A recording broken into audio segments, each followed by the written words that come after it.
to where the investigation will take us. Wait, could you say, was the girl targeted?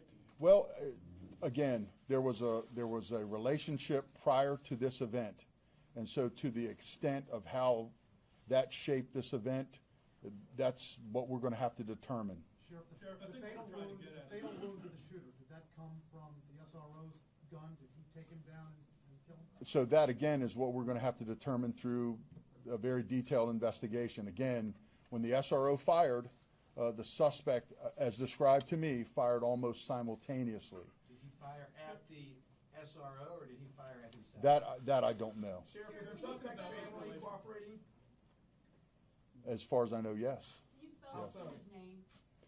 I'll make sure that's provided to you. Sheriff, can you talk about how often the SROs are trained for situations like this, and is it mandated by the district? So as an agency, we went agency-wide and redefined and refined our response to active assailants from the notion of a 3 or 4 man diamond response to a single officer response.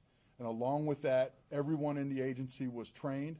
We used a brand new elementary school in cooperation with our Board of Education, and every officer was trained on a 12-hour training day. In addition to that, every member of the agency is now equipped with an individual first aid kit and combat medicine training. And that is redone every time that they go to the range. They reapply bandages and tourniquets because we know that saves lives. And part of the firearms training is individual or fundamental aspects of a response to an active shooter. It's taught in our academy, and we do it in service as well.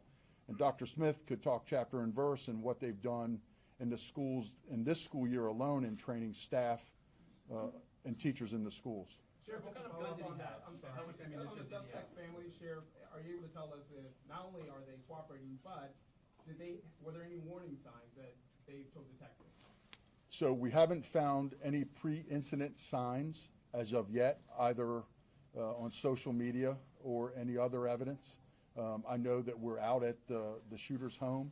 We may determine something there that will shed light onto this event. Your question was about a handgun. It was a Glock semi-automatic handgun. I don't know how much ammunition was in it, whether there was, I don't know the extent beyond that. So how many SROs are in Great Hills High School? One. There's one SRO assigned to each of our high schools. Sheriff, I know it's too early to No. I know it's too early to characterize this entire incident, but you seem to be painting a picture of a domestic issue. What we're hearing from witnesses is that this was really targeted at this young lady, and this was not a random shooting, and that he did that and then took off with the SRO in pursuit. Can Yes. you sort of walk us through really what you think, what happened? Well, I did. Again, this individual produced a gun and shot this female student. Whether the motive was to simply shoot her and that was the motive and no more, we may or may not ever know that. What we do know is the SRO did his job, engaged, and stopped the potential threat. So beyond that, we just may not have an answer. It may not be a random event. That may be his intent, but then we're guessing. And of course, beyond his intent, what was he going to do beyond that? We simply today don't know that answer, and we may never know. So. Just one more question after this, and then we're going to cut this, okay? I don't believe there's any connection. The 3 or 4 months ago when the incident occurred, it was this message. What I don't. The incident 3 or 4 months ago about a shooting supposed to occur. So no, I don't believe there's any connection. I've answered that before. No, my question to you is that the incident 3 or 4 months ago, was it a domestic incident? The incident that you described, that you asked me about, was a social media post, which was a hoax. And no, I don't believe there's any connection. Sir, we can talk to you after this. Yeah. We're only going to take one more question for Question this. for Governor Hogan. Governor, you talked about legislation in the Maryland State House. Are you happy with what President Trump and Congress is doing nationally in terms of legislation? No, it's why we decided to move forward at the state level. And one of the discussions earlier was we were going to put $125 million into making our schools safer. That would include metal detectors for the schools that can't afford them, like St. Mary's County, and it would include school resource officers for the counties that don't have the great program that they have here in St. Mary's County, along with mental health counselors and cameras and other things. Governor, what opposition are you running up against in Annapolis? What's the You know, I can't imagine, given the school safety crisis that we're dealing with in America, that how anyone could vote against additional school safety measures. So we're Will you hopeful. be calling for a vote? We're In light of this? it's emergency legislation. We expected it to be done a few weeks ago. We're going to keep pushing for the last 19 days of the session.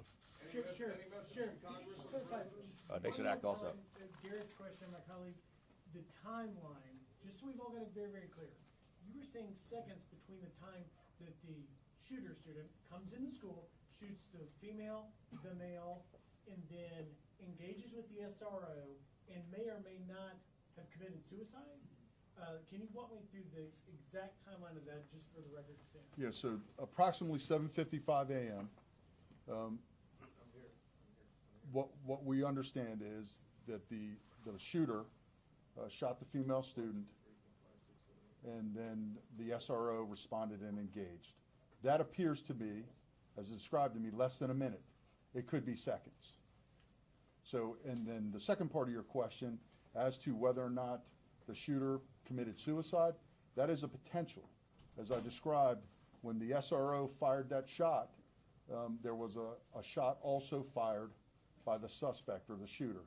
And Chris pointed out there is video, so obviously that's evidence that we will examine very closely and be able to determine, I hope, specific to those events. And then Can did you we know determine whether which the- shot hurt, which shot wounded the 14-year-old? Whose gun, whose shot wounded the 14-year-old? No, not at this point. Could have been the deputy's gun, is that possible, or is he behind it? Well, those are the possibilities that this investigation will determine. Was the 14-year-old, where was he in the vicinity, on the shooter's side or on the deputy's side? I know that he was in the hallway. I don't know specifically where he was in the hallway. All right, we're going to go ahead and conclude this. If you would like any further updates, we will be updating our social media, our Facebook and our Twitter account, and also the Sheriff's Office blog with any further information on this. And again, if I could just please remind everyone to put this out there. Anyone that knows anything about today's incident, please call the 1-800-CALL-FBI number. Thank you very much. Can someone stay and confirm name spellings, please? Okay. Oh, by the way, when you leave, take all your trash with you. All right, Harold.